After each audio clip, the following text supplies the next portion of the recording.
Update sa mga pagsisikap para mapuksa ang mga illegal na pogo at crackdown sa abusadong online lending apps. Ating tatalakayin kasama si Undersecretary Gilbert Cruz, ang Executive Director ng Presidential Anti-Organized Crime Commission o PAOK. Magandang tanghali po, sir. Magandang tanghali po, Asik Weng at Asik Aboy, magandang tanghali rin sa iyo. At sa mga nanonood po at nakikinig ng programa natin, magandang hapon po sa inyo lahat. Yusek, mula nang maglabas ng kautusan si Pangulong Ferdinand R. Marcos Jr. sa pagbabawal ng POGO operations, gaano na po karami yung na-raid at napasarang mga illegal na POGO sa bansa sa ngayon po? Marami na po tayong na-raid, kasama po natin dito yung ibang law enforcement agencies like the National Bureau of Investigation, the Philippine National Police, specifically po yung kanila pong ACG, and yung NBI po kasama natin dyan, DDOJ. Marami-rami na rin po at nakapag-deport na rin po tayo ng almost kulang-kulang po na 4,000 na mga foreign nationals na mga involved po sa itong mga POGO operations. So sa mga napasara, yung mga malalaki pong POGO hubs na the likes of the POGO hubs nila Alice Go, nila dun sa Porac po at yung sa Cebu, mga napasara na po natin yan. And ang naiiwan na lang po talaga it is yung mga guerrilla operations and yung mga small scale POGO operations na naging resulta po ng mga ginawa po nating pan-raid. So ang ginawa talaga nila is nag-form po sila ng mga small group and then doon po sila nag-ooperate ngayon sa mga condominiums, dyan po sa mga gated subdivisions and sometimes doon po yung isang nahuli namin sa Laguna is isang maliit na resort po. Ako, Yusek Gilbert, sa ngalan ng CICC, tingin ko magkakaroon tayo ng mas matimtim na pag-uusap. Kasi alam nyo, Sequeng sa TIA at Yusek, sa CICC may threat monitoring center na tayo na madidetect natin yung mga illegal POGO and PIGO sites na yan. At isa rin sa mandato ng CICC, yung mga focus crimes is yung mga illegal gambling online sites na yan. Whether it's POGO, whether it's PIGO. So, Yusek Gilbert, maasahan nyo ang tulong ng CICC. Pero sa mga nahuling illegal na POGO workers, gaano na po karami ang nakasuhan at na-update? Ano ang mga update sa mga kaso nito? Meron po. Actually, yung isa sa mga una naming nahuli, recently talagang nanalo po tayo sa kaso doon. Yung isa pong nahuli natin dyan sa May Clark. Even po yung property na almost, alam ko po, 6 billion worth, and yung pera po na almost 185 million, talagang inaward na po at dahil nanalo po tayo sa kaso. Tingin ko yung mga ibang kaso po na hawak natin, malakas po yung ating ang kasong pinail po natin sa kanila. At ito nga, nung nakaraan, yung sa decision po na nilabas ng RTC, lumabas po na talagang si Alice Go ay lumabas po na sa kanilang pag-aaral, lumabas po na talagang siya po ay isang Chinese national. So sa tingin ko po, magsusunod-sunod na po ito. So yung mga kaso pong pinail natin. Sir, sa ngayon po, ilan po yung bilang ng mga undocumented foreign POGO workers na nasa kustodiya pa ng PAOK? Well, sa ngayon yung nandito po sa amin, yung physically, kami po yung nandito po sa amin at nakakulong, nasa kulang-kulang 500 pa po. But initially, nagkaroon kami ng almost 1,000 na nakakulong dito po sa aming temporary detention facility dito sa Pasay. Gaano naman karami yung napadeport na at ilan pa yung nakatakdang ipadeport dito sa mga nahuli natin, Yusek? Almost nasa 4,000 na yung napapadeport natin. And just recently, we deported another batch, 120 sa China, diniretso natin at ito ay sinamahan natin. At natutuwa naman ako sa reaction ng mga counterparts natin doon sa China and Vietnam dahil nakita nila yung sinseridad ng ating operation, yung kampanya po natin laban sa illegal gambling at organized crime. Natutuwa nga sila dahil ang Pilipinas, ang sabi nila is talagang masigasig, nakikita nila na tayo ay nanguhuli, tayo ay nagpapile ng AMLA, tayo ay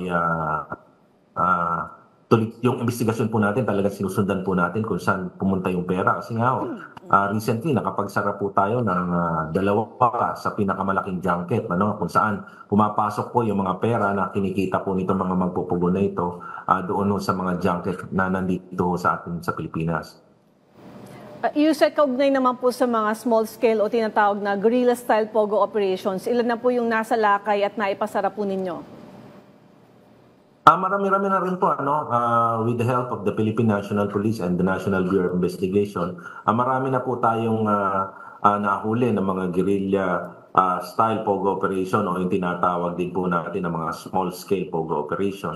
At tuloy-tuloy pa rin ito, Yusek Weng, at tingin ko sa mga darating na araw, may mga mahuli pa rin po tayo. Alam ko to parang yung after nung raid ho ni na Yusek Gilbert, nagpulasan to mga to, tapos nagkaroon to, nagwatak-watak ho to into smaller, smaller cells. So, Yusek ho, paano po pinapalakas ng PAOK ang mga hakbang para matunton ng iba pang nag-ooperate ng guerrilla-style operations na ganito? Alam mo, Abay, ang ganda ng naging resulta, kasi yung mga tao na mismo nagre-report, even yung mga local government officials, sila mismo ang tumatawag sa akin at nagpapaguide kung paano nila huhulihin itong mga small-scale POGO operation na ito. Dahil nagugulat na lang nga sila, may nag-a-apply daw ng call center o merong mga negosyo na ina-apply sa kanila na ang duda naman nila talagang POGO ang gagawin. So, agad-agad tinatawag agad nila yan. And with those information that we receive, inaaktuhan po namin yon. Kaya nung mga nakakaraan talagang marami po kaming intel information na naibigay po sa mga local police natin at gayon din po sa NBI at sa ibang government law enforcement agencies. Yusek, ano pa po yung target ng PAOK patungkol naman sa pag-ubos sa mga illegal na POGO ngayong taon?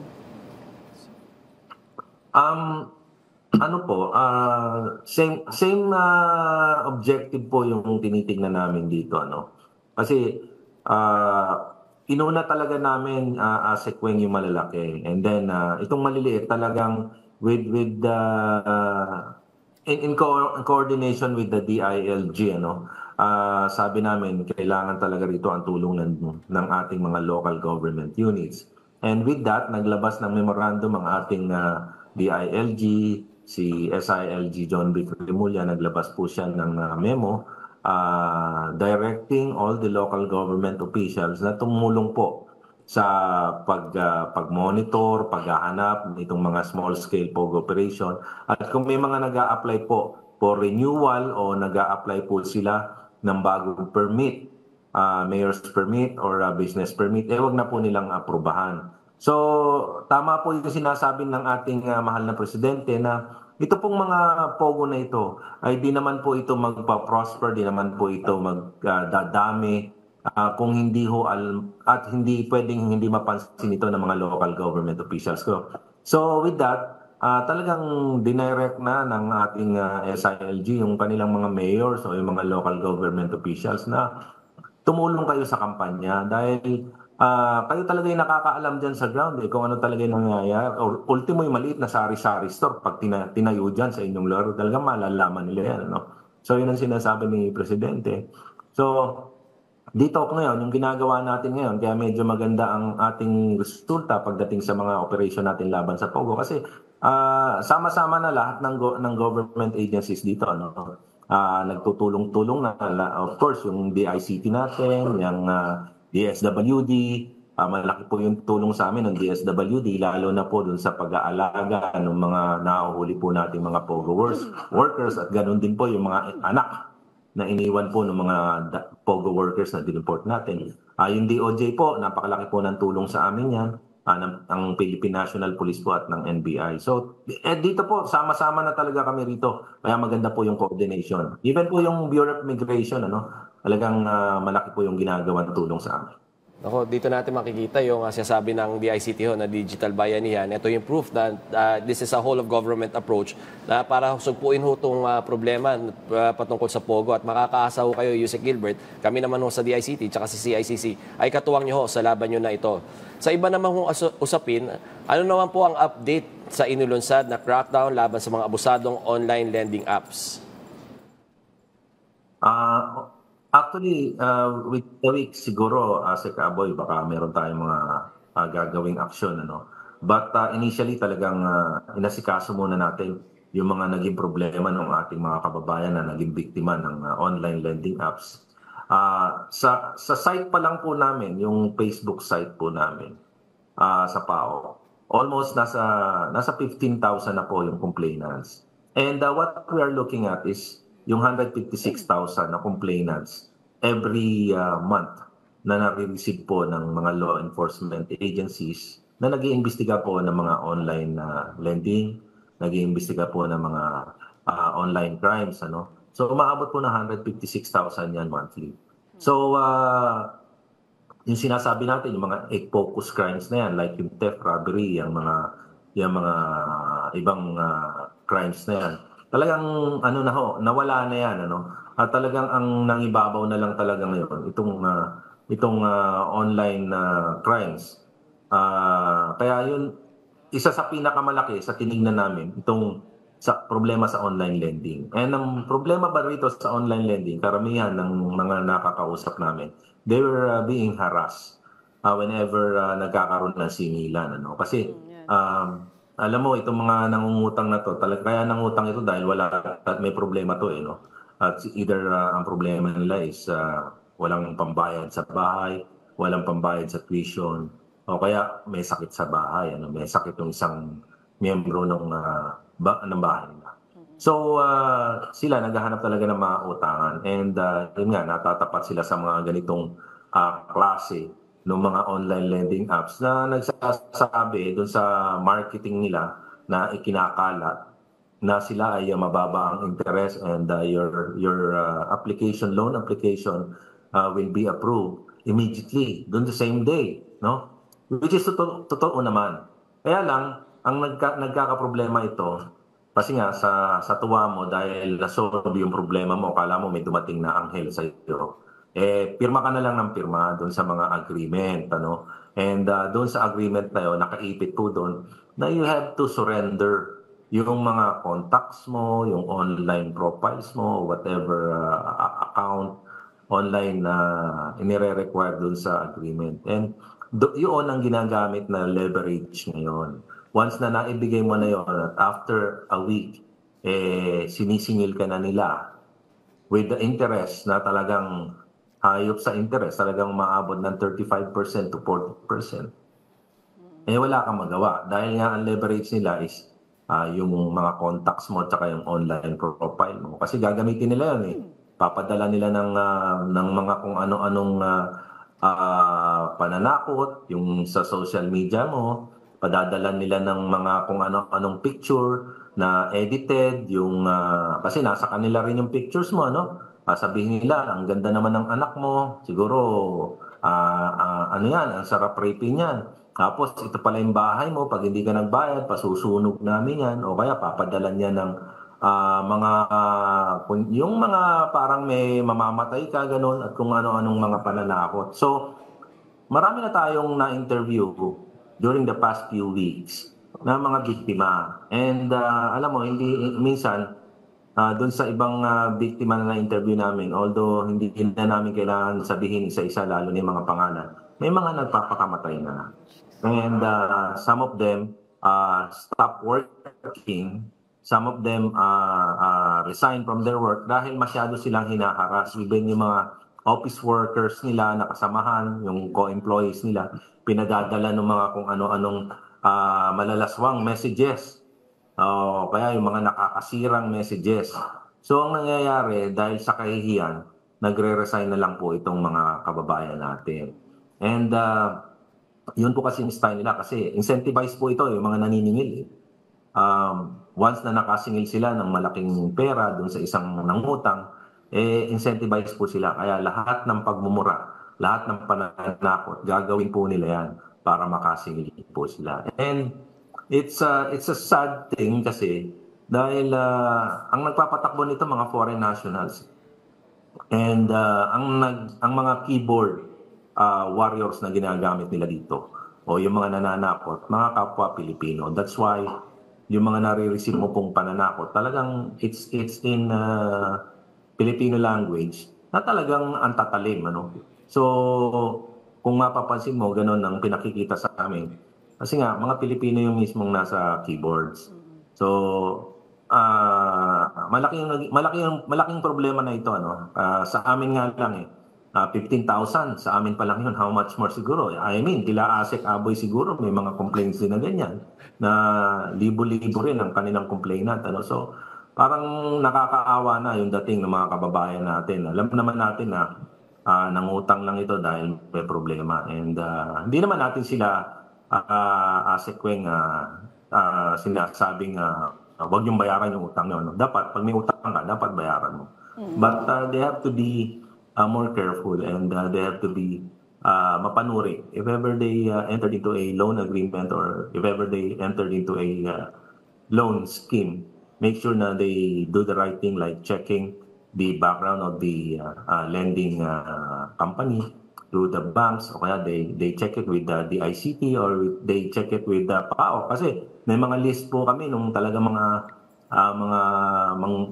tirador na mga online lending o kaya yung talagang marami hong nabibiktima na hinaharas.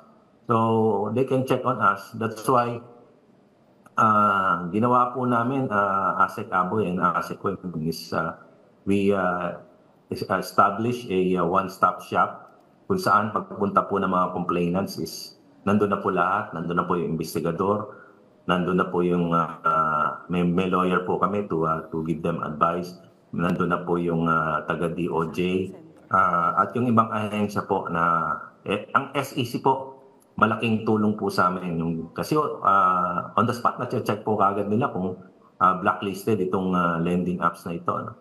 So nagtayo po kami ng one-stop shop just for the complainants po na hindi ho sila mahiya. At kung may problema po sila sa pamasahe, ginagawa po namin ng paraan. At kung may problema po sila sa pagkain dahil minsan po yung pagkuha po ng complaint, maabot po na maghapon. So we have to help them o yung pakainin din po namin sila. No? So everything na kailangan po nila is nandun po sa one-stop shop. So if ever may problema po sila sa kanilang mga, especially yung mga online lending apps na yan, at namumblema po sila dahil they were receiving threats and being harassed, then they can go to that one-stop shop na in-establish po namin with the other national agencies. Actually, Yusek, yan yung pinag-usapan namin kanina ni Asek Aboy, no, bago tayo umere. Habang nagkukwento siya tungkol dun sa hotline 1326. 26 naman ang CICC. Kasi nga, meron nga yung kinukwento ko kanina na biktima ako niyan meron akong isang kakilala na co-maker daw ako doon sa inutang niya, so kailangan ako ang magbayad. Matagal na akong walang contact sa taong ito. So eventually, hinanap ko siya. Sabi niya, matagal niya nang nabayaran yan. Hinaharas lang talaga siya. So sa ganun, sir, meron po ba kayo, sabi niyo, marami na kayo nakausap na complainant. So I assume, meron po kayong mga na-pursue na mga tao. Meron po ba kayong nahuli or may napaban na po ba na website o social media pages na kabilang dito o may kaugnayan sa mga online scam?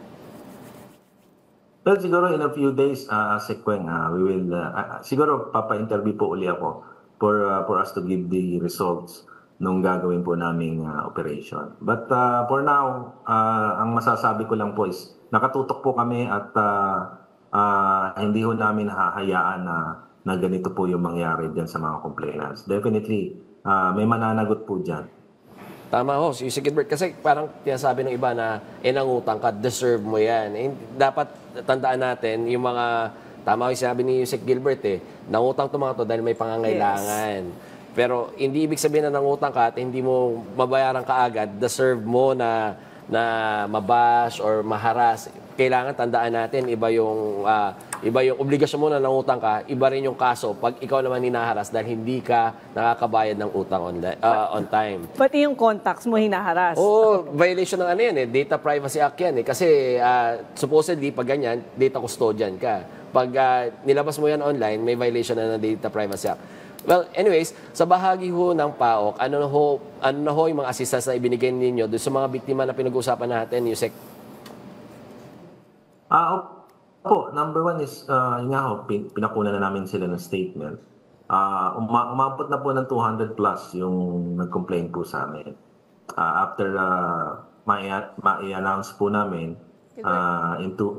nung mga nakakaraang 2 linggo, yung one-stop shop po doon sa complaint center namin. And almost 200 na po yung nagreklamo doon. And yun nga ho, sinasagot namin pag malayo yung pinanggagalingan, minsan yung pamasahe. And minsan naman ho, yung pagkain, dahil problema po talaga nila eh. Minsan may mga dala-dala pang mga anak, kasi sabi nila hindi ho kami makaalis ng bahay dahil may kasama po kaming bata. So we had to bring dito sa opisina ninyo yung mga bata. So kasama rin namin inaalagaan yung mga bata. So ayaw naman namin kasi silang i-discourage. That's why yung mga maliliit na bagay na pwede naman namin itulong, tinutulong po namin sa kanila. Nako, dapat marami second part talaga to, Yusek, para mas ma-discuss pa natin yung iba pang ginagawa niya, tsaka iba pang detalye at syempre paulit-ulit na warning sa ating mga kababayan. And maybe doon sa second part, Kweng, yung collaboration naman ng PAOK at saka ibang government agencies. And like I said, Yusek Gilbert, the CICC, the Cybercrime Investigation Coordination Center po, ay bukas palad po kami nag-o-offer ng aming tulong at sana ho maging katuwang sa laban ho, whether it's online pogos, whether it's yung mga online scams na to na pagdating sa mga online lending at mga abusado, mga naniningil, katawang niyo ho kami. Opo, maraming salamat po, Sec. Abay. Actually, yung mga previous raids po natin na ginawa, kasama po natin yung mga tao ninyo. And I'm very thankful na talagang nakasuporta po kayo sa ating mga law enforcement agencies na talagang tumututok po, especially itong huling laban po natin, ay mga laban po natin sa Pogo, lalo ng mga unang operation natin, talagang napakahirap dahil we need to explain kung ano yung ginagawa natin kasi all the while they're thinking that the Pogo is doing more good than harm. But nung na-explain po natin through our efforts, Sec. Abay, na talagang mas negative yung dinudulot nito, itong mga Pogo na ito. And then now it's the online lending apps. Talagang nung nakita ng mga tao yung kasamaan na naidudulot nila, then they already help us dun sa kampanya natin. Even yung ibang agencies naging masigasig na rin sila to help us in our campaign. So with this problem now that we are facing, itong online lending na to, talagang kailangan tulong-tulong tayo rito dahil alam mo yung sa Pogo, Asset Aboy and Asset Queen, ang karamihan ng complainant dito, sabihin na natin 98% of the complainants here are foreign nationals. And unlike here sa online lending, 100% ng niloloko dito at sinasamantala is mga Pilipino. So kaya nga kami napilitan kami kahit konti, actually sa PAOK, Sec. Abay, 60 lang po kami. But with that resources na meron po kami, we try to maximize yung resources para po ma-provide natin yung maximum service na pwede po natin ibigay sa mga tao. So, kaya tama po sir yung sinasabi nito kanina na yung this must be done with the force nung lahat ng nasa government. A whole of nation approach to this problem is really necessary. Para tulong-tulong talaga tayo rito, even the stakeholders and the community.